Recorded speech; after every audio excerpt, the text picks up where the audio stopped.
How Fate of the Furious raced over frozen lakes and Havana streets. Asking F. Gary Gray to direct The Fate of the Furious. The 8th chapter in the hugely popular The Fast and the Furious movie franchise was a no-brainer for the folks at Universal. He'd just made the studio's hit N. W. A music biopic straight outta Compton. He'd helmed a successful car caper film before, the 2003 The Italian Job. Gray had even worked with many members of the sequel's sprawling cast before: Vin Diesel on A Man Apart, Jason Statham and new villain Charlize Theron on Italian Job, Dwayne Johnson on Be Cool. Although the South Central L. A. raised Gray and Universal had enjoyed a great working experience with Compton, the filmmaker had one concern before taking on their golden baby, though. It was like, what are you going to do next? What can you do next? Gray, 47, explains.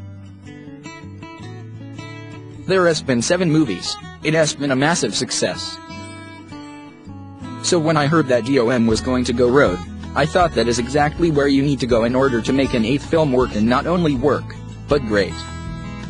When you have a franchise that is so used to serving this theme of family, family, family, and then the family falls apart, I wanted to be a part of that story.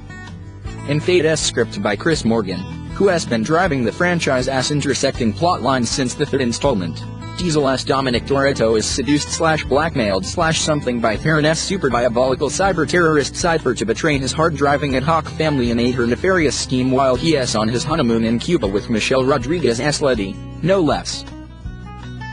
The love of Dom's life, as well as Fed-turned-friend Hobbs, Johnson, Goofball Roman, Tyrese Gibson, Tech Wiz's Chesh, Chris Ludacris Bridges, and Ramsey, Natalie Emanuel, and their mysterious government overseer MR.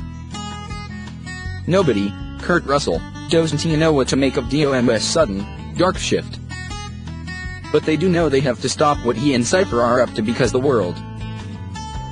Vehicular mayhem ensues in Germany, New York City, Arctic Russia, below the sea, up in the sky. It was a daunting undertaking on a scale Gray had never attempted before.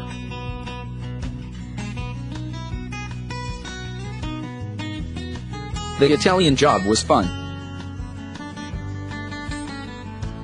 This movie is insanely massive in a fun way, but it is just on a whole nother scale, he admits. Why no, we took the Mini Coopers through Los Angeles, drove through the subway, had a little race with the train.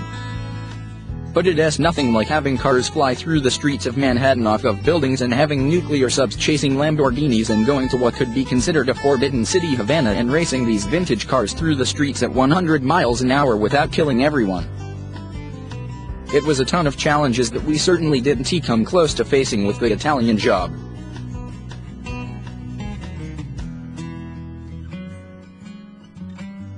Gray thinks he managed to put his personal touch on Fate though, while making sure to acknowledge that he couldn't have made the movie without series veterans such as picture car coordinator Dennis McCarthy and the second unit action/stunt teams headed by Spiro Rizzatos, Jack Gill, and Andy Gill.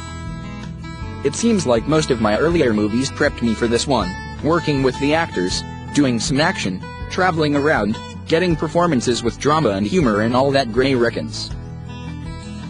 You find my humor in here, you find some of the dramatic pockets that you've seen in the past with me, and this action is unique. I wish I could take all of the credit for that, but I can't. It took an unprecedented kind of preparation to stage and shoot Fate's opening sequence in Havana, a drag race through the city's colonial streets and the ancient automobiles Cubans have famously kept running since the U.